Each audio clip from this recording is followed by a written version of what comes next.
واقعہ کربلا تاریخ کا دردناک واقعہ ہے۔ یہ اقتدار کی جنگ نہیں تھی، اقدار کی جنگ تھی۔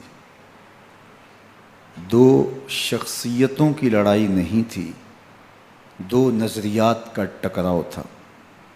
یہ حق اور باطل کا معرکہ تھا۔ یزید ظلم کا استعارہ ہے، حسین ابن علی امن کی علامت ہے۔ یزید جبر کا پتلا ہے، حسین صبر کا پیکر ہے۔ یزید اپنی بدطینت فطرت اور اپنی طبع ناہموار کے باعث دنیا پر ذلت و رسوائی، ظلم، جبر، جور و زیادتی کی علامت بن کے ابھرا، اور حسین ابن علی رضی اللہ تعالی عنہ حق و صداقت کا نشان بن کے ابھرا۔ کربلا کے تپتے ہوئے ریگزار میں حسینی اور یزیدی دو کردار سامنے آتے ہیں۔ اقبال نے کہا تھا، موسیٰ و فرعون و شبیر و یزید، ایند و قوت از حیات آید پدید، زندہ حق از قوت شبیری است، باطل آخر داغ حسرت میری است، سرخ رو عشق غیور از خون او، شوخی ای مصرع از مضمون او، تا قیامت قطع استبداد کر، موج خون او چمن ایجاد کر۔ یزید بہدل کی بیٹی محسون کا ناپاک بیٹا تھا، اور حسین محمد عربی کی بیٹی فاطمہ کا شہزادہ تھا۔ یزید دمشق کے اطراف میں سرجون اور جریر اختل جیسے اوباشوں کے جھرمٹ میں پل کے جوان ہوا۔ حسین کے گھر کا دروازہ مسجد نبوی کے اندر کھلتا تھا۔ یزید نشے میں دھت ہو کر کے نمازیں چھوڑ دیتا تھا۔ حسین کی کربلا کے اندر بھی نماز تہجد قضا نہیں ہوئی۔ یزید ظلم کا دوسرا نام ہے، حسین امن کی علامت ہے۔ یزید نے زندگی میں ایک مرتبہ حج کیا اور شراب کے مٹکے ساتھ لے کے آیا، اور اختل اور دیگر گویوں اور مغنیوں کو اپنے ساتھ رکھا تاکہ سفر آسانی سے کٹے۔ حسین ابن علی نے 25 حج سواری ہونے کے باوجود پیدل کیے۔ یزید حج بیت اللہ کے بعد مدینہ المنورہ آیا اور شراب کی ایک مجلس بپا کی۔ حضرت امام حسین رضی اللہ تعالی عنہ جب وہاں پہنچے تو شراب کی پھیلی ہوئی بدبو کو محسوس کرتے ہوئے فرمایا، یہ بو کیسی ہے؟ تو نشے میں دھت یزید بولا، یہ شام میں بنتی ہے، اور ایک جام منگوایا اور اس کو پیتے ہوئے دوسرا جام حضرت امام حسین رضی اللہ تعالی عنہ کی طرف بڑھاتے ہوئے کہا، ابا عبداللہ لیجئے۔ تو حضرت امام حسین رضی اللہ تعالی عنہ نے فرمایا، میں اس کی طرف دیکھتا بھی نہیں ہوں، اور پھر وہ عشقی اشعار پڑھنے لگا۔ جب یزید کی شراب نوشی کا منظر امام حسین رضی اللہ تعالی عنہ اپنی آنکھوں سے دیکھ چکے تھے، تو مجھے بتاؤ یزید کے ہاتھ پہ امام حسین کا پاک ہاتھ کیسے آتا؟ حضرت امام حسین رضی اللہ تعالی عنہ جس ماحول میں پلے تھے، جس ماحول میں پرورش پائی تھی، جس ماحول میں رہے تھے، وہ پاکیزہ اور تقدس مآب ماحول تھا۔ اور یزید کبھی اطراف دمشق میں، کبھی غوطہ میں، کبھی الخضرہ محل میں، اور کبھی کہاں اور کبھی کہاں داد عیش دیتا رہا اور لہو و لعب کے اندر مصروف رہا، اور اس کی زندگی ان چیزوں سے عبارت تھی۔ وہ محرمات کو حلال قرار دیتا، شراب نوشی اس کی ہڈیوں میں رچی ہوئی تھی، اور شریعت بیضا کا مذاق اڑایا کرتا۔ اور حسین ابن علی رضی اللہ تعالی عنہ کی دوستیاں جن لوگوں سے تھی وہ عبداللہ ابن عباس تھے، عبداللہ ابن عمر تھے، حضرت عبد الرحمن بن ابو بکر رضی اللہ تعالی عنہ تھے۔ یزید تو جوا کھیلتا رہا، یزید تو قمار بازی کرتا رہا، یزید تو شراب نوشی کرتا رہا، اور حسین ابن علی مسجد نبوی کے ممبر میں حضور کے پہلوؤں میں بیٹھتے رہے۔ زمانے نے وہ منظر دیکھا کہ سرخ رنگ کے جوڑے پہنے ہوئے حسنین کریمین حجرہ فاطمہ سے نکلتے ہیں، کم عمری کی وجہ سے کبھی گرتے ہیں کبھی سنبھلتے ہیں، اور آقا کریم خطبہ ارشاد کر رہے ہیں، خطبہ چھوڑ کے حضور نے شہزادوں کو اٹھا لیا۔ وہ منظر بھی زمانے نے دیکھا۔ حضرت عبداللہ بن شداد کہتے ہیں کہ حضور سجدے میں تھے اور سجدہ اتنا طویل ہو گیا، ہمیں لگا یا تو وحی کا نزول ہو رہا ہے یا پھر اللہ کا حکم آ گیا اور اللہ کے محبوب کی روح قبض کر لی گئی۔ لیکن میں نے جب نظریں اٹھا کے ننکیوں سے دیکھا تو کیا منظر تھا کہ حسین ابن علی حضور کی پشت پہ بیٹھے ہوئے اور میرے آقا سجدے کو طول دے رہے ہیں۔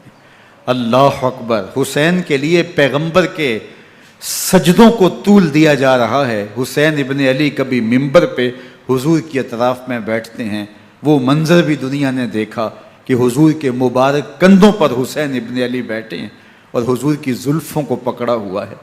تو حضرت عمر رضی اللہ تعالیٰ عنہ دیکھ کے کہتے ہیں واہ واہ کیسی سواری میسر آئی حسین ابن علی کو۔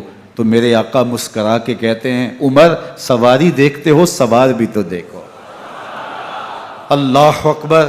حضرت اسامہ بن زید بن حارثہ رضی اللہ تعالیٰ عنہ فرماتے ہیں رات کا ایک پہر گزر گیا اور مجھے حضور سے کوئی کام تھا، میں آقا کریم کی خدمت میں حاضر ہوا، در دولت پہ دستک دی، حضور تشریف لائے تو چادر اوڑی تھی، بکل کی ہوئی تھی میرے حضور نے، تو میں نے اپنی حاجت کہی تو حضور نے میری حاجت پوری کر دی۔ لیکن ایک منظر میں نے دیکھا کہ حضور نے جو چادر کی بکل فرمائی تھی اس کے اطراف میں پہلوؤں میں ابھار تھے جس طرح اندر کوئی ہو۔ مجھ سے نہ رہا گیا، میں نے پوچھ لیا، میں نے کہا بندہ نواز چادر کے اندر کیا ہے؟ فَكَشَفَهُ، تو حضور نے چادر کو کھول دیا۔ فَإِذَا الْحَسَنُ وَالْحُسَيْنُ عَلَىٰ وَرِكَيْهِ، تو کہتے ہیں میں نے اپنی آنکھوں سے دیکھا ایک پہلو سے امام حسین لپٹے ہوئے تھے، ایک پہلو سے امام حسن لپٹے ہوئے تھے۔ فرمایا یہ میرے بیٹے ہیں، یہ میری بیٹی کے بیٹے ہیں، اے اللہ میں ان سے پیار کرتا ہوں، تو بھی ان سے پیار کر، جو ان سے پیار کرے اس سے بھی پیار کر۔ ان کی محبت کا درس دیا، ان کے پیار کا سبق پڑھایا، کہا ان سے پیار کرنے والا میرے سے پیار کرنے والا ہے، ان سے بغض رکھنے والا میرے سے بغض رکھنے والا ہے۔ ان کی تکلیف حضور کو بے چین کر دیتی تھی۔ حضرت سیدہ فاطمہ الزہرا رضی اللہ تعالی عنہ کے گھر کے قریب سے گزرے تو حضرت امام حسین کے رونے کی آواز آ رہی تھی، تو آقا کریم علیہ السلام نے فرمایا کہ فاطمہ حسین کو چپ کرواؤ، الا تعلمی ان بقاءہ یوزینی، تو جانتی نہیں حسین کا رونا مجھے دکھ دیتا ہے۔ حسین ابن علی کو حضور رونے نہیں دیتے تھے، ان کو دکھی نہیں ہونے دیتے تھے، کیونکہ رسول اللہ صلی اللہ علیہ وسلم جانتے تھے کہ یہ کتنے دکھ سہے گا، کتنی تکلیفوں سے گزرے گا اور کتنے مصائب سہے گا۔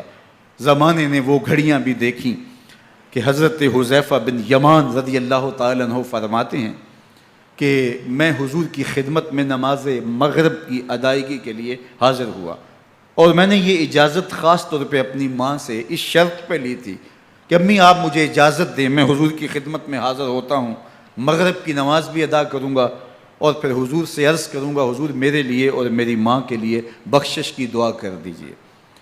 ماں نے اس شرط پہ اجازت دے دی اور میں حضور کی خدمت میں آ گیا، نماز مغرب ادا کی، سلام پھرا تو میرے دل میں آرزو تھی میں حضور سے عرض کروں حضور میرے لیے اور میری ماں کے لیے مغفرت کی بخشش کی دعا کر دیں، لیکن حضور عبادات میں ذکر میں نوافل میں ایسے مشغول ہوئے کہ میں آرزو رکھنے کے باوجود بھی عرض نہ کر سکا۔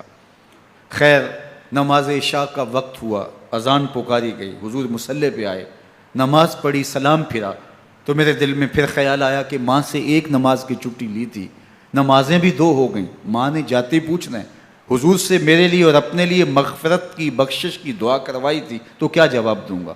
اور حضور اٹھے اور کاشانہ اقدس کی طرف چل دیے۔ اب میرے دل میں یہ خیال رہ کے آ رہا تھا کہ ماں کو کیا جواب دوں گا، میں تو حضور سے بخشش و مغفرت کی دعا کروا ہی نہیں سکا۔ جب حضور چل پڑے تو غیر ارادی طور پہ میں بھی حضور کے پیچھے چل پڑا۔ چلنے میں تھوڑی سی رفتار تیز ہو گئی جس سے قدموں کی آہٹ پیدا ہوئی، تو جب آواز پیدا ہوئی تو حضور نے رخ پھیرے بغیر فرمایا من ھذا، میرے پیچھے پیچھے کون آ رہا ہے؟ پھر خود ہی کہا حذیفہ تو نہیں؟ تو میرا دل دھڑک رہا تھا، قلت نعم، میں نے کہا جی حضور میں حذیفہ ہوں۔ فرمایا ما حاجتک غفر اللہ لک ولامک، کیا کام ہے؟ اللہ تجھے بھی بخش دے، تیری ماں کو بھی بخش دے۔ اب جو کام تھا وہ جنبش لب سے پہلے ہی ہو گیا، یہاں تو لفظوں کا سہارا بھی نہیں لینا پڑتا، وہ بند لبوں کی بولیاں بھی سنتے ہیں۔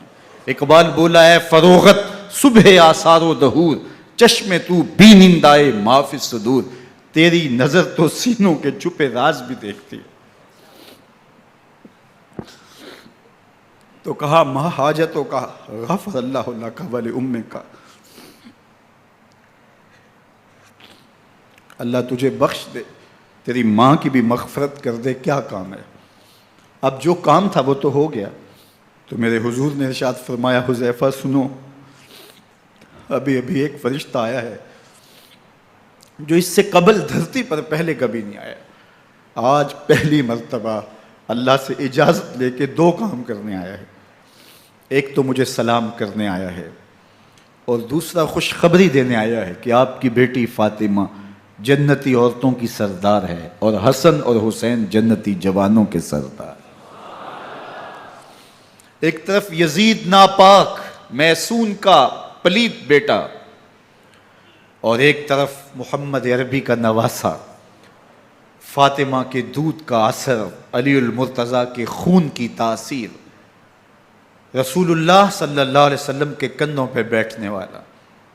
ایک دن حضور نے امام حسین رضی اللہ تعالیٰ عنہ کے ہاتھ پکڑ لیے اور ان کے پاؤں اپنے پاؤں پہ رکھے اور پھر فرمایا بیٹے آگے بڑھو، اور ان کے پاؤں حضور کی پنڈلیوں پہ آئے، پھر کہا بیٹے اور آگے بڑھو، حتیٰ کہ ان کے پاؤں حضور کی رانوں پہ آئے، پھر فرمایا بیٹا اور آگے بڑھو، تو ان کے پاؤں حضور کے مبارک بطن اقدس پہ آئے، پھر بازوؤں کو کھینچ کے اپنے قریب کیا اور حسین ابن علی کے منہ میں اپنی زبان رکھ دی، اور وہ اس طرح چوس رہے تھے جس طرح کھجور چوسی جاتی ہے۔ تو اللہ کے محبوب علیہ السلام نے حسین ابن علی کو اپنی زبان کا لعاب دہن دے کر کے، وہ شیر رحمت دے کر کے، وہ کوثر و تسلیم سے پاکیزہ تر آب رحمت عطا کر کے ان کی ہمیشہ کے لیے پیاس بجھا دی، تاکہ کل کربلا کے تپتے ہوئے ریگزار میں حسین ابن علی کو پیاس کی شدت تنگ نہ کرے اور پائے استقلال میں لغزش نہ آنے پائے۔ ان نازوں سے پالے ہوئے حسین کو، ان محبتوں سے پالے ہوئے حسین ابن علی کو امتحان بھی اتنے بڑے درپیش تھے۔ یاری تیری سونا پر ازمیشاں تیریاں اگ، سونا پرکھیا جامدہ ہے نال اگاں دے لگ۔ جتنا بڑا شخص ہوتا ہے اتنی آزمائشیں بھی بڑی ہوتی ہیں۔ پیغمبر رحمت کی آغوش میں کھیلنے والا، حجرہ فاطمہ کا جانشین، مصلی رسول کا وارث، منبر رسول صلی اللہ علیہ وآلہ وسلم پر حضور کے مبارک پہلو اور گود میں بیٹھنے والا حسین، حضور کی زبان چوسنے والا حسین، حضور کے کندھوں پہ سواری کرنے والا حسین، آقا کریم علیہ الصلوۃ والسلام کے مبارک سجدے کی حالت کے اندر حضور کی پشت پہ کھیلنے والا حسین، جس حسین کا دروازہ مسجد نبوی کے اندر کھلتا تھا اور یزید کی کرتوتوں کے چشم دید گواہ تھے۔ یزید جب تخت نشین ہوتا ہے تو اسے یہ فکر ہوتی ہے کہ امام حسین، عبداللہ بن زبیر، عبداللہ بن عمر، عبداللہ ابن عباس یہ میری بیعت کریں. اور وہ ولید بن عقبہ کو لکھتا ہے کہ ہر صورت میں ان کی بیعت لو، اور اگر بیعت نہ دیں تو سختی کرو. حضرت امام حسین رضی اللہ تعالی عنہ کو بلاوا آتا ہے کہ آپ کو دارالامارت میں گورنر ہاؤس میں بلایا جا رہا ہے. ولید بن عقبہ کا پیغام آپ کو پہنچتا ہے. آپ اس وقت فرماتے ہیں کہ اس وقت جو پیغام پہنچا ہے وہ کسی خطرے سے خالی نہیں ہے. تو کچھ سواروں کو ساتھ لیا، کہا تم دارالامارت کے باہر کھڑے رہنا، اگر میری آواز بلند ہوئی تو اندر آ جانا، ورنہ تم انتظار کرنا. آپ اندر گئے. ولید بن عقبہ نے مروان کو بھی بلایا تھا. مروان بن حکم یہ گورنر مدینہ ولید سے پہلے رہ چکا ہے، تو اس نے مشورہ دیا کہ سختی کی جائے. خیر ولید بن عقبہ نے کہا کہ یہ خط ہے، حضرت امیر معاویہ کا انتقال ہو گیا اور یزید تخت نشین ہوا ہے، لہٰذا وہ آپ سے بیعت کا مطالبہ کرتا ہے. تو حضرت امام حسین رضی اللہ تعالیٰ عنہ نے فرمایا کہ میرے جیسا شخص یوں چھپ کے بیعت نہیں کر سکتا. اور آپ واپس پلٹے. مروان بن حکم نے ولید بن عقبہ کو کہا کہ یہ موقع ہے جانے نہ دیا جائے، اگر یہ نکل گئے تو دوبارہ تم قابو نہیں پا سکو گے، اور انہیں یہیں قتل کر دیا جائے. حضرت امام حسین رضی اللہ تعالیٰ عنہ نے یہ بات سن لی. کہتے ہیں حضرت امام حسین انہی قدموں کے بل واپس پلٹے اور مروان بن حکم سے مخاطب ہو کے کہا، مروان کیا بول رہا ہے؟ وہ خاموش ہو گیا. فرمایا تو جانتا نہیں ہم کون ہیں؟ آنا حسین ابن علی ابن ابی طالب، میں حسین ہوں، میں علی کا بیٹا ہوں. ہمارے گھر میں قرآن اترتا رہا ہے، وحی کا نزول ہوتا رہا ہے، اور یزید فاسق ہے، فاجر ہے، مسلمانوں کا قاتل ہے اور شرابی ہے. میں ڈنکے کی چوٹ پہ یزید کی بیعت سے انکار کرتا ہوں. بس حیدری کچھار سے محمدی شیر نکل آیا ہے. اب اوسان خطا ہو گئے، راستہ چھوڑ دیا، واپس آئے. سیدہ زینب سے ملے. کہا مدینے کو چھوڑنا پڑے گا. کہا بھیا کیا ہوا؟ کہا یزید بیعت لینے پہ مصر ہے اور میں کسی صورت بھی بیعت نہیں کروں گا. رسول اللہ کا مدینہ ہمارے خون سے لالا زار بنے گا. میں نہیں چاہتا کہ حضور کے شہر نور کی حرمت پامال ہو. دوستو وہ کیسا منظر ہوگا جب حسین ابن علی نے آخری حاضری حضور کے روضے پہ دی ہوگی. حاجی یا معتمر 10 دن کے لیے، 8 دن کے لیے، 20 دن کے لیے مدینہ المنورہ عارضی سکونت اختیار کرتا ہے، اور حضور کے روضہ انور سے، اس شہر نور سے، ان گلیوں سے، ان بام و در سے ایسا مانوس ہو جاتا ہے کہ جب واپس پلٹ رہا ہوتا ہے ان دعاؤں کے ساتھ کہ دوبارہ آنا بھی نصیب ہو، اور اسے لگتا ہے کہ میں دوبارہ بھی بلایا جاؤں گا، لیکن اس کے باوجود شہر حبیب چھوڑنا قیامت سے کم نہیں ہوتا. اعظم چشتی مرحوم آخری بار جب حضور کے روضہ انور پہ گئے تو بیمار تھے، ویل چیئر پہ تھے. باب بقی سے باہر نکلے تو خادم سے کہا کہ میری ویل چیئر پیچھے سے کھینچو تاکہ میرا رخ روضہ انور کی طرف رہے. اور وہ پیچھے سے کھینچتا چلا جا رہا ہے، اور جب باب مکہ سے پیچھے جنت البقیع کے قریب سے گنبد خضرا نگاہوں سے اوجل ہونے لگا تو اعظم چشتی مرحوم نے کہا، جان بدن سے نکلتی ہے اعظم، جان بدن سے نکلتی ہے اعظم، کوئی آسان ہے مدینے سے جدا ہونا، کوئی آسان ہے مدینے سے جدا ہونا. یہ اس شخص کی کہانی ہے جو 10 دن، 5 دن، مہینہ، 2 ماہ وہاں رہتا ہے، اور پھر اس شہر کو چھوڑ کے آنا اس کے لیے آسان نہیں ہوتا. اور مجھے بتاؤ کہ حسین جو پیدا مدینے میں ہوا، جس کے گھر کا دروازہ مسجد نبوی کے اندر کھلتا تھا، جو مسجد نبوی کے اندر پرورش پا کے جوان ہوتا ہے اور مدینے کی گلیوں میں کھیلتا رہا، اس حسین ابن علی کے لیے مدینہ چھوڑنا، اور پھر وہ اس بات کا علم اور شعور رکھتے تھے کہ یہ آخری بار حضور کے در پہ حاضری ہے، دوبارہ اس شہر نور میں نہیں آ سکوں گا، تو کیا قیامت ہوگی اور کیا منظر ہوگا۔ محمد بن حنفیہ کے علاوہ خاندان نبوت کے جتنے لوگ تھے ان سب نے شہر مدینہ کو الوداع کہا، اور رات کے موقع میں مدینہ المنورہ کو، مسجد نبوی کو چھوڑ کر کے مکہ کی جانب عازم سفر ہوئے۔ 3 شعبان المعظم کو مکہ المکرمہ پہنچتے ہیں، ادھر کوفیوں کے خطوط آنے شروع ہو جاتے ہیں۔ حضرت امام حسین رضی اللہ تعالیٰ عنہ مسلم بن عقیل رضی اللہ تعالیٰ عنہ کو صورتحال معلوم کرنے کے لیے بھیج دیتے ہیں۔ 40,000 کوفی آپ کے ہاتھ پہ بیعت کر لیتے ہیں۔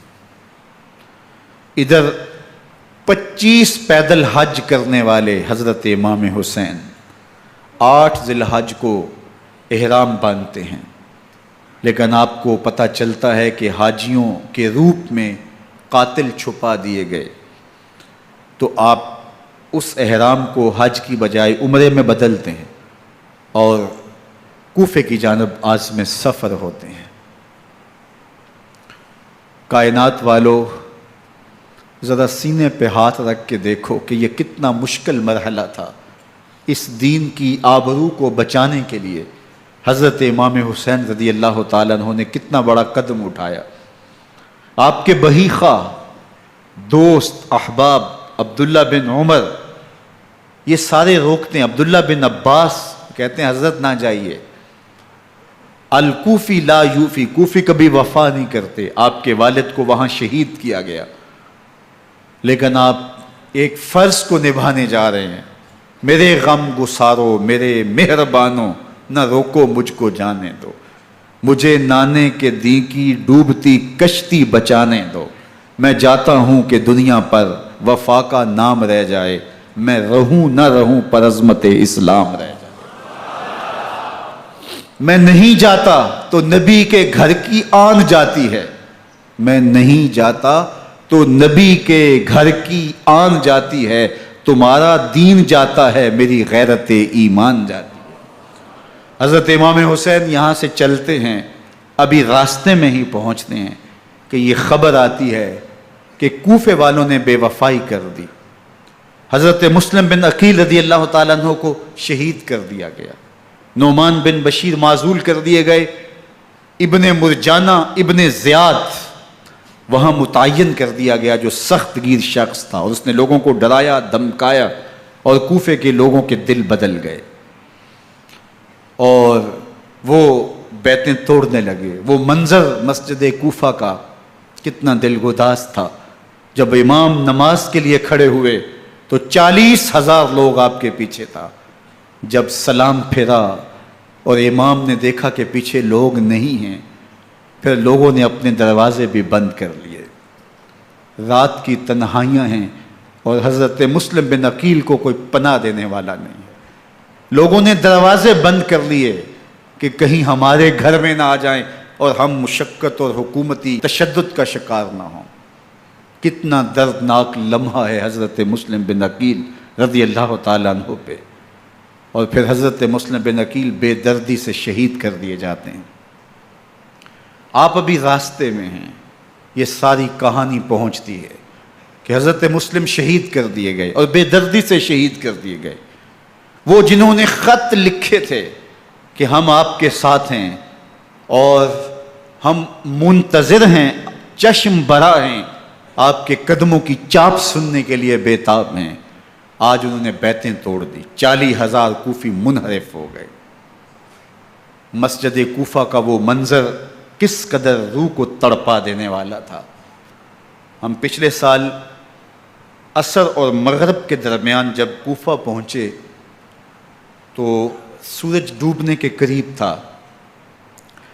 میں نے اپنی زندگی میں اتنا اداس موسم کہیں نہیں دیکھا جتنا اداس موسم کوفے میں دیکھا۔ ایسے لگتا تھا جس طرح کوفے کی آب و ہوا آج بھی شرمندہ ہے۔ جو مسلم بن عقیل اور خاندان نبوت کے ساتھ اہل کوفہ نے کیا، حضرت امام حسین رضی اللہ تعالیٰ عنہ کو ان کے بہی خواہوں نے، اعزاء نے، اقربا نے، دوستوں نے، آوان و انصار نے، ساتھیوں نے کہا کہ حضرت حالات یکسر تبدیل ہو گئے، اب ہمیں مراجعت کر جانی چاہیے، واپس پلٹ جانا چاہیے۔ تو حضرت امام حسین کافی سوچ بچار میں رہے، پھر اس کے بعد آپ نے فیصلہ کیا کہ ہم آگے بڑھیں گے۔ دوستوں نے کہا کہ حضرت اگر آپ آگے بڑھیں گے تو ہمیں لگتا ہے کہ وہ آپ کے ساتھ سلوک اچھا نہیں کریں گے اور آپ بچوں کے سامنے پیاس سے شہید کر دیے جائیں گے۔ تو حضرت امام حسین رضی اللہ تعالیٰ عنہ نے وہاں ایک خطبہ ارشاد فرمایا کہ لوگوں تم جو مجھے بتا رہے ہو مجھے اچھی طرح معلوم ہے، جو تم مجھے منظر پیش کر رہے ہو وہ میری نگاہوں میں ہے، اور جو کچھ ہونے والا ہے چشم تصور وہ منظر دیکھ رہی ہے۔ چونکہ حضرت امام حسین رضی اللہ تعالیٰ عنہ کی شہادت کی خبر حضرت امام حسین کے پیدا ہوتے ہی خاندان نبوت میں عام تھی۔ حضور علیہ الصلوۃ والسلام کو یہ بات جبریل امین نے آ کے بتائی تھی جب حسین ابن علی کے ساتھ حضور محبت کا اظہار کر رہے تھے، تو یہ جبریل امین نے آ کے کہا تھا حضور آپ کا یہ بیٹا ارض طف میں شہید کر دیا جائے گا، اور کربلا کی مٹی لا کے حضور کو دی اور ام سلمہ کو حضور نے عطا کر دی۔ حضرت ام سلمہ کہتی ہیں کہ ایک دن میں سوئی تو خواب دیکھا کہ حضور کے مبارک بال بکھرے ہوئے ہیں اور سخت پریشان ہیں، تو میں نے کہا کہ حضور آپ کی یہ کیا حالت ہے؟ وَبِيَدِهِ قَارُورَةٌ، اور حضور کے ہاتھ میں ایک شیشی ہے، فِيهَا دَمٌ، جس کے اندر خون ہے۔ تو میں نے کہا حضور یہ کیا؟ فرمایا میں قتل گاہ حسین سے آ رہا ہوں اور یہ حسین ابن علی کا خون ہے۔ تو کہا 10 محرم کا دن تھا، دوپہر کا یہ منظر تھا، میں کیلولہ کر کے اٹھی، جب میں نے دیکھا تو وہ شیشی جس میں کربلا کی مٹی رکھی تھی وہ خون بن چکی تھی۔ تو یہ خبر پہلے دی گئی تھی، یہ بتا دیا گیا تھا۔ فرمایا میرے دوستو جو تم مجھے بتاتے ہو میں اس سے بے خبر نہیں ہوں، یہ سب کچھ ہونے والا ہے، لیکن اس کے باوجود میں کیوں جا رہا ہوں؟ تو آپ کا ایک تاریخ ساز جملہ ہے جو کربلا کے فلسفے کو ہمارے سامنے رکھتا ہے کہ یہ اتنا بڑا امتحان کیوں دیا۔ حضرت امام حسین رضی اللہ تعالیٰ عنہ نے فرمایا وَلَكُمْ فِي أُسْوَةٌ، میں اس لیے جا رہا ہوں قیامت تک ظلم، جبر اور ناانصافی کے خلاف کھڑے ہونے والوں کے لیے کوئی نمونہ تو ہو۔ میری زندگی قیامت تک ظلم، جبر اور استحصالی نظام کے خلاف کھڑے ہونے والوں کے لیے نمونہ ہے۔ تو حضرت امام حسین رضی اللہ تعالیٰ عنہ نے حق اور باطل کے درمیان ایک سرخ لکیر کھینچ دی اپنے خون سے۔ اب حق اور باطل کا امتیاز کرنا مشکل نہیں ہے، کوئی باطل پہ اڑا رہے تو الگ بات ہے، لیکن امتیاز کرنا مشکل نہیں ہے۔ حدود بالکل واضح کر دیں۔ اقبال نے یہاں کتنی خوبصورتی کے ساتھ اس مضمون کو نبھایا۔ سرخ رو عشق غیور از خون او، شوخی این مصرع از مضمون او، تا قیامت قطع استبداد کر، موج خون او چمن ایجاد کر۔ ایک جہاں آباد کر دیا، حق اور باطل کی راہیں اجال دی۔ اب لوگوں کو یزید کا چہرہ پہچاننے میں دیر نہیں لگتی، وقت کے ہر یزید کا چہرہ آسانی سے پہچانا جا سکتا ہے۔ یہ معرفت زمانے کو کروائی کس نے؟ حسین ابن علی نے کروائی رضی اللہ تعالی عنہ۔ تو حضرت امام حسین نے فرمایا کہ جو میرے ساتھ ہونے والا ہے میں اچھی طرح جانتا ہوں، لیکن میں اس کے باوجود آگے بڑھوں گا۔ پھر بڑھے اور کربلا میں جا کے خیمہ زن ہو گئے۔ 7 محرم کو پانی بند کر دیا گیا، پانی بند ہوا تو کھانا بھی میسر نہیں تھا، لیکن ذکر پانی کا ہوتا ہے اس لیے کہ کھانے کے بغیر انسان کئی دن کاٹ لیتا ہے، لیکن پانی کے بغیر گزر نہیں ہوتی۔ تو فرات کی نہر سامنے اپنی موجوں کے ساتھ چمک رہی ہے، لیکن ایک قطرہ آب بھی آل رسول کو نہیں دیا جا رہا۔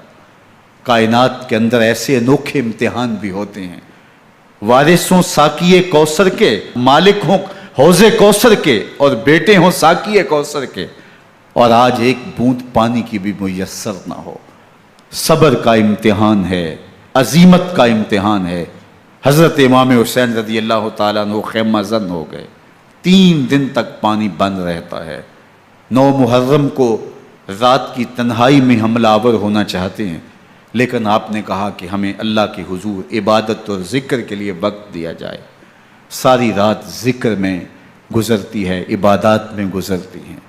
رات کے اندھیرے میں آپ چراغ بجھا دیتے ہیں۔ آوان و انصار کو کہتے ہیں کہ ان کی دشمنی میرے ساتھ ہے، انہیں میرا خون چاہیے، اگر تم رات کی تاریکی میں نکل جاؤ تو میں تم سے کوئی مواخذہ نہیں کروں گا، اور یہ بھی تمہارا پیچھا نہیں کریں گے، اس لیے کہ ان کا مطلوب تم نہیں ہو، ان کا مطلوب میں ہوں۔ جب چراغ جلایا تو کوئی بھی نہیں گیا۔ مسلم بن اوسجہ کھڑے ہو کے کہتے ہیں حضرت اگر ہمارے بدن کو 70 بار کاٹا جائے اور جلایا جائے اور ہواؤں میں اڑا دیا جائے پھر بھی آپ کا ساتھ نہیں چھوڑیں گے۔ 70 سال کے بوڑھے ہیں حبیب بن مظاہر، کہتے ہیں حضرت آپ کو چھوڑ کے جائیں کہاں، آپ کو چھوڑ کے جائیں کہاں؟ کوئی ساتھ چھوڑنے کے لیے تیار نہیں ہے۔ پیاس ہے، سخت گرمی ہے، کربلا کا ماحول ہے، 72 افراد اور خاندان کی خواتین میدان کربلا میں خیمہ زن ہیں۔ دوسری طرف لشکر اعداء اشقیا 22,000 کی تعداد میں مقابلے میں، ایک روایت 30,000 کی ہے۔ ان صرف 72 پیاسے لوگوں کے لیے اتنے لوگوں کو جمع کرنے کا مقصد خوف زدہ کرنا تھا۔ شرط ہے کہ یزید کی بیعت کر لیں، محاصرے توڑ دیں گے، پانی دستیاب ہوگا، اعزاز و اکرام سے نوازا جائے گا، خزانوں کے منہ کھول دیے جائیں گے۔ لیکن حسین ابن علی کہتے تھے سب کچھ لٹ جائے گا، باطل کے ہاتھ پہ ہاتھ نہیں رکھوں گا۔ اللہ اکبر۔ اب صبح طلوع ہوتی ہے، عاشور کا دن چڑھتا ہے، سورج اپنی پوری تمازت کے ساتھ گرمی برسا رہا ہے۔ آج خاندان نبوت کا امتحان زمانے نے دیکھنا ہے۔ رسول اللہ کا لعاب چوسنے والا اس کے صبر کا آج امتحان ہے۔ حضور کے کندھوں پہ کھیلنے والے حسین کا آج امتحان ہے۔ اللہ اکبر۔ حسین ابن علی تمام حجت کرتے ہیں میں نے تمہارا کچھ نہیں بگاڑا، میں نے کسی کا خون نہیں کیا، میں نے کوئی زیادتی نہیں کی، تم کیوں میرے قتل کے در پہ ہو؟ تم جانتے نہیں میں کون ہوں؟ میں تمہارے نبی کا نواسا ہوں، رسول اللہ صلی اللہ علیہ وآلہ وسلم کے کندھوں پہ کھیلتا رہا ہوں، حضور کا لعاب چوستا رہا ہوں، اور میں بوسہ گاہ رسول صلی اللہ علیہ وآلہ وسلم ہوں۔ لیکن ان اشقیاء کے دل پر کوئی چیز اثر انداز نہیں ہوتی۔ ایک ہور ہے، اللہ اس کے دل میں نرمی ڈالتا ہے۔ پہلے تو امام حسین کو گھیر کے لے کر کے آتا ہے، لیکن بعد میں وہ قافلہ یزید سے قافلہ حسین کی طرف آ جاتا ہے۔ امام حسین فرماتے ہیں تو دنیا میں بھی ہور ہے، آخرت میں بھی ہور ہے، آزادی مل جاتی ہے۔ باقی 22,000 کا لشکر جرار امام حسین کے قتل کے در پہ ہے۔ پھر تاریخ نے خاندان نبوت کا وہ انوکھا امتحان دیکھا۔ حضرت امام حسین کے بچے بالخصوص خواتین پیاس کی شدت میں حلق خشک ہیں۔ حضرت سکینہ تڑپ کے اپنے باپ سے کہتی ہیں کہ مجھے 6 ماہ کے لیے اصغر کی پیاس نہیں دیکھی جا رہی۔ بچے کو ہاتھوں پہ اٹھاتے ہیں اور نہر فرات کے کنارے پہنچ کے فرماتے ہیں اشقیاء سے مخاطب ہو کے تمہارا معاملہ میرے ساتھ ہے، اس 6 ماہ کے بچے نے تمہارا کچھ نہیں بگاڑا، اور چلو بھر کے اس کا حلق سیراب کرنا چاہتے ہیں۔ ایک 2 شاخہ تیر آتا ہے جو حضرت علی اصغر کے گلے کو چیر دیتا ہے۔ راوی لکھتے ہیں کہ وہ عام تیر نہیں تھا، جانوروں کو شکار کرنے کے لیے جو بڑے تیر ہوتے ہیں وہ 2 شاخہ تیر تھا۔ وہ گردن کو کاٹ دیتا ہے، خون بہنے لگتا ہے، گردن لٹک جاتی ہے۔ حضرت امام حسین وہ بہتا ہوا خون اپنے چلو میں لیتے ہیں اور آسمان کی طرف اچھال کے کہتے ہیں مالک حسین کی یہ قربانی بھی قبول فرما۔ یہ تماشا لب بام نہیں ہے۔ بچہ بیمار ہو، ڈاکٹر جواب دے دیں، ماں باپ کے ہاتھ پھول جاتے ہیں۔ زندگی کی سانسیں ابھی چل رہی ہوتی ہیں، لیکن ڈاکٹر کہے کہ یہ میرے بس کا روگ نہیں ہے، کہیں اور لے جاؤ، تو زندگی کا لف و نشر غیر مرتب ہو جاتا ہے۔ میں سلام پیش نہ کروں حسین ابن علی کو، 6 ماہ کا علی اصغر ہاتھوں میں دم توڑتا ہے، گردن لٹک جاتی ہے، خون بہہ رہا ہے۔ اب خیموں کی طرف بڑھ رہے ہیں، لیکن زبان پہ شکایت نہیں ہے۔ کہتے ہیں مالک حسین کی یہ قربانی قبول کر لے۔ اب خیموں کی طرف آنا، شہر بانوں ام رباب سیدہ زینب حضرت سکینہ سلام اللہ علیہا کا سامنا کوئی آسان کام نہیں تھا، لیکن حسین ابن علی آتے ہیں، شہزادے کو یہاں خیموں کے قریب رکھ کے کہتے ہیں کہ یہ حوض کوثر سے سیراب ہو گیا ہے۔ اللہ اکبر، کوہرام مچ جاتا ہے خیموں کے اندر، کیا منظر ہوگا اور ان کو کن الفاظ کے پیرائے میں ڈھال کر کے ان کیفیات کو بیان کیا جا سکتا ہے جو اہل بیت کے خیموں کے اندر علی اصغر کی شہادت کے بعد کا منظر رقم ہو رہا ہوگا۔ اللہ اکبر، ادھر اشکیا آوازیں دے رہے ہیں، مبارزت کے لیے پکار رہے ہیں۔ زمانے نے پھر وہ منظر بھی دیکھا کہ جوان بیٹے کو 18 سال کی کمائی حضرت امام حسین میدان عمل میں بھیج رہے ہیں۔ وہ علی اکبر جو حسین کا نور نظر ہے، آنکھوں کا قرار ہے، دل کی تسکین ہے۔ اور پھر حضرت علی اکبر جب گھوڑے کی زین سے فرش زمین پہ گرتے ہیں تو باپ کو آواز دیتے ہیں، اور حضرت امام حسین جو ہے وہ آگے جا کے بیٹے کی لاش اٹھاتے ہیں۔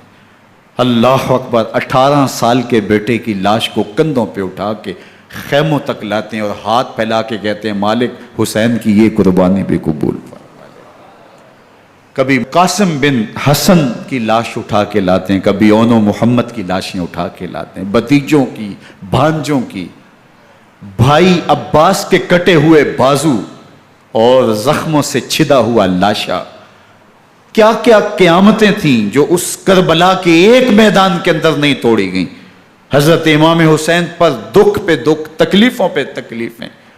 اب 71 لاشیں اٹھا کے خیموں تک پہنچا چکے، اور ادھر مبارزت کی دعوت دی جا رہی، آؤ میدان عمل میں آؤ، اب دیر کیوں کر رہے ہو۔ رسول اللہ کا حرم، رسول اللہ کی شہزادیاں جو نازوں میں پلی تھیں، وہ کلیاں جو شبنم کا بوجھ بھی گوارا نہیں کر سکتی تھی، آج مصیبتوں کے پہاڑ ٹوٹ گئے۔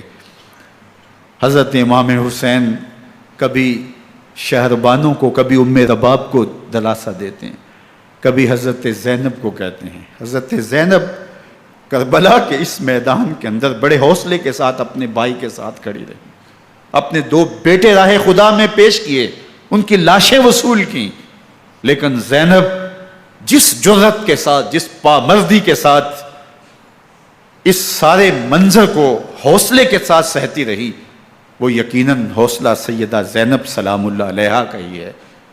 لیکن یہ وہ منظر تھا کہ زینب کا دل بھی ڈول گیا جب حسین ابن علی گھوڑے پہ بیٹھنے لگے، اور ان کو گھوڑے میں بٹھانے والا کوئی نہیں تھا، اور جو بھی سوار جاتا پھر واپس اس کی لاش ہی آتی اور حسین ابن علی لے کے آتے۔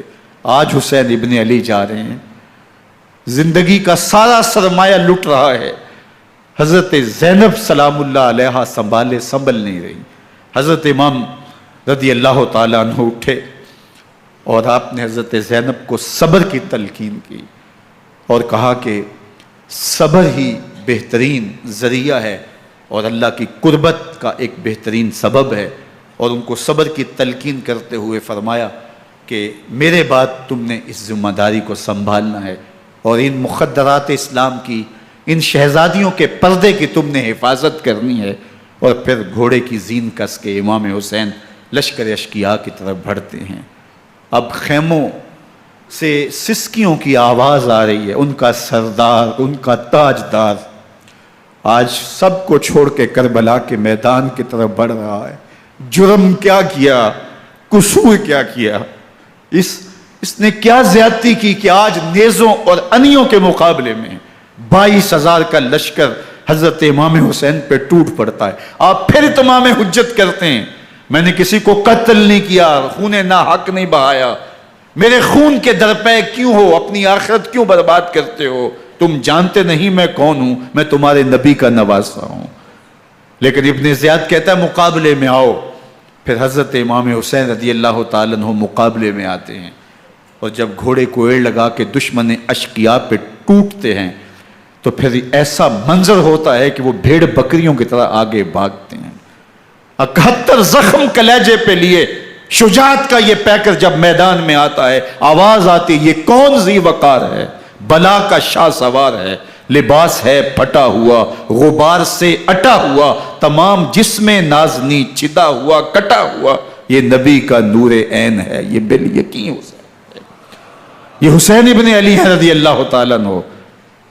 پھر چاند بادلوں میں گھر جاتا ہے، شامی غنڈے تیر برساتے ہیں، تلواروں سے آپ کے بدن پر ضربیں لگاتے ہیں اور نیزوں سے آپ کے بدن کو پرو دیتے ہیں۔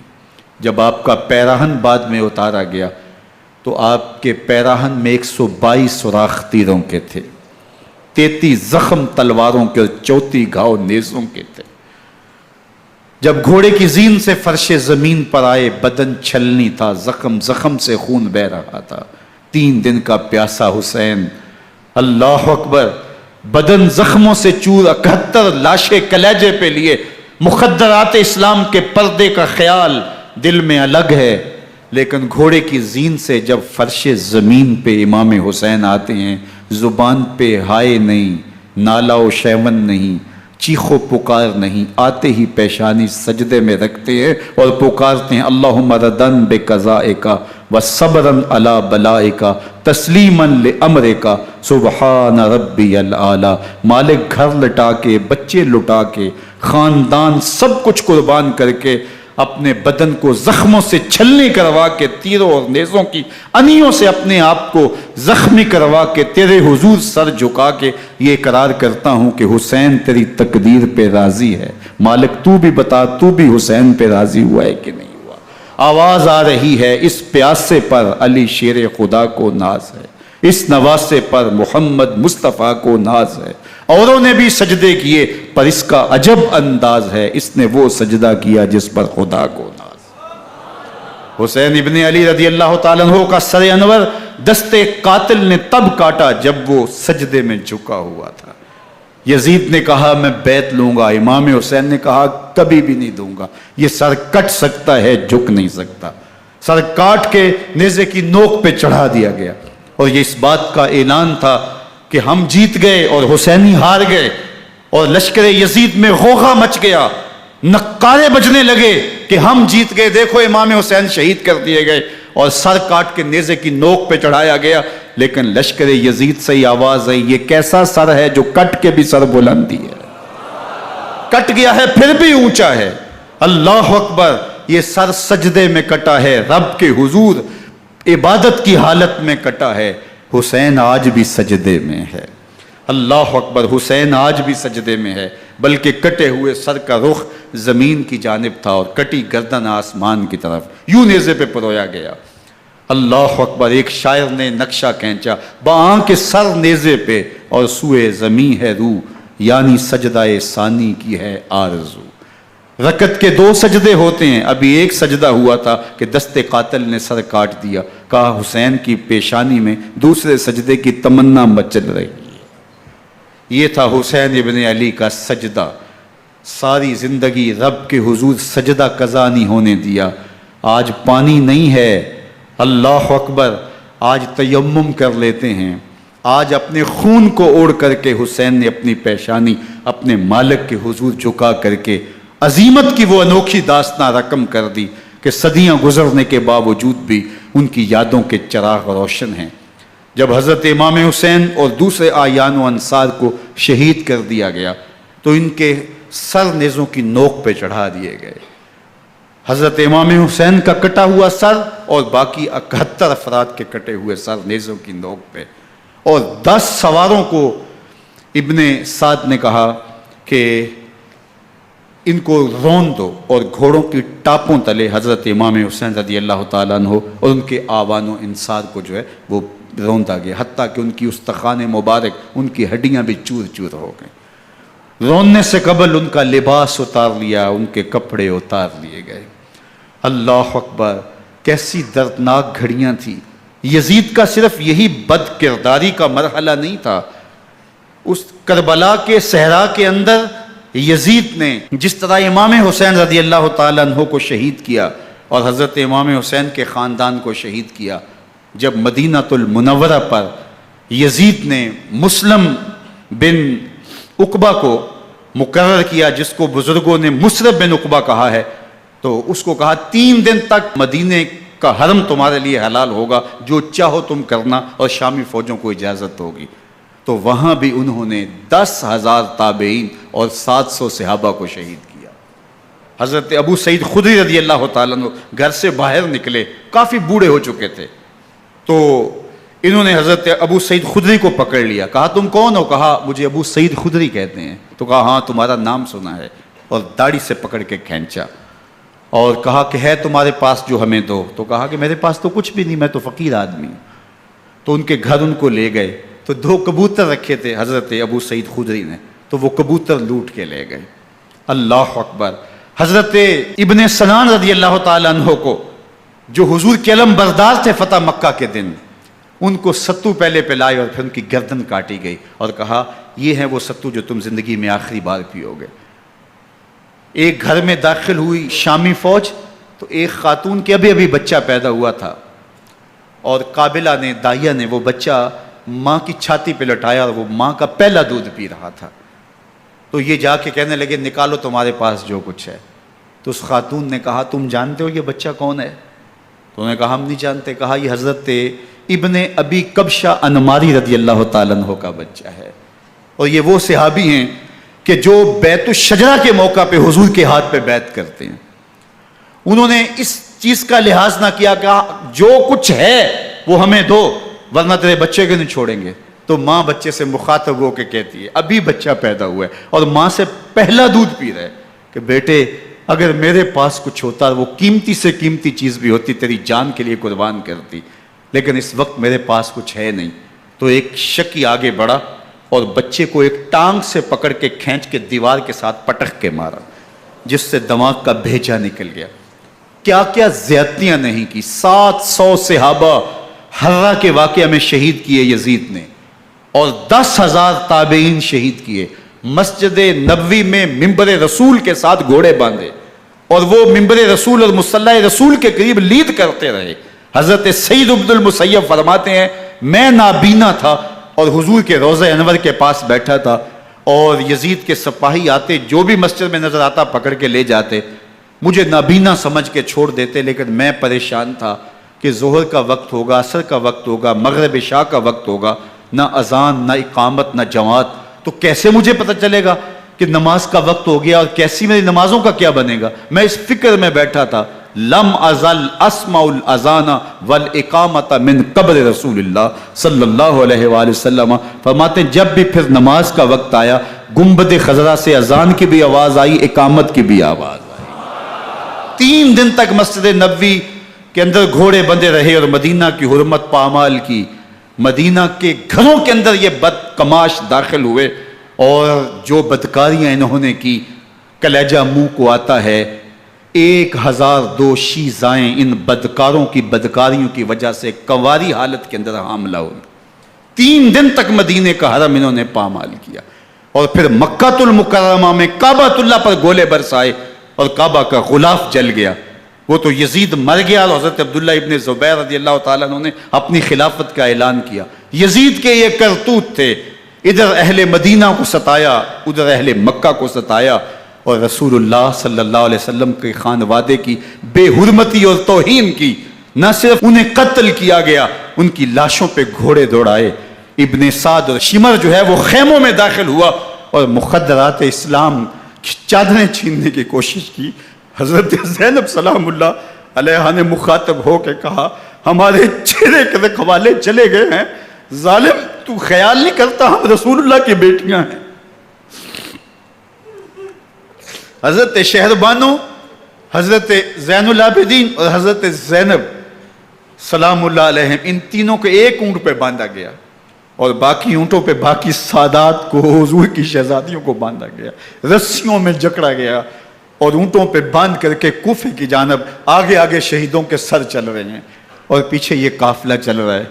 اور جب یہ قافلہ وہاں سے گزرا جہاں لاشیں پڑی تھی، امام زین العابدین 14 سال کے تھے اور بیمار تھے، اور ان کا حوصلہ نہ ہوا، وہاں غشی ان کے اوپر آنے لگی، اور وہ منظر ابن کثیر نے، باقی لوگوں سب نے لکھا ہے کہ پھر جب ان کی یہ حالت ہوئی تو پھر سیدہ زینب سلام اللہ علیہ، جنہوں نے ابھی تک بڑے حوصلے کے ساتھ ساری مشکلات کا مقابلہ کیا تھا، اب ان کے بندھن ٹوٹ گئے اور آنکھوں سے آنسو بہنے لگے، اور سیدہ زینب تھے امام حسین رضی اللہ تعالیٰ عنہ کی لاش پہ کھڑے ہو کے، اور وہ روندی ہوئی لاش، ٹوٹی ہوئی ہڈیاں، اور وہ پریشان بدن، کٹا ہوا سر نیزے کی نوک پہ، اور لاش یہ پڑی ہے. تو حضرت سیدہ زینب نے مدینے کی طرف منہ کر کے جو ہے وہ حضور سے فریاد کی، یا محمد آہو، یا محمد آہو، ھذا حسین بالآراء مزمل بالدماء، یا محمد آہو بناتوں کا سبایا. یا رسول اللہ، اے پیارے آقا، یا جد آہو، اے ہمارے نانا محترم، یہ دیکھیے آپ کا حسین پڑا ہوا ہے.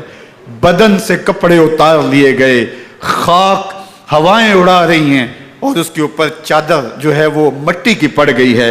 حضور آپ کی اولاد کاٹ دی گئی، اور پھر کہا بناتوں کا سبایا.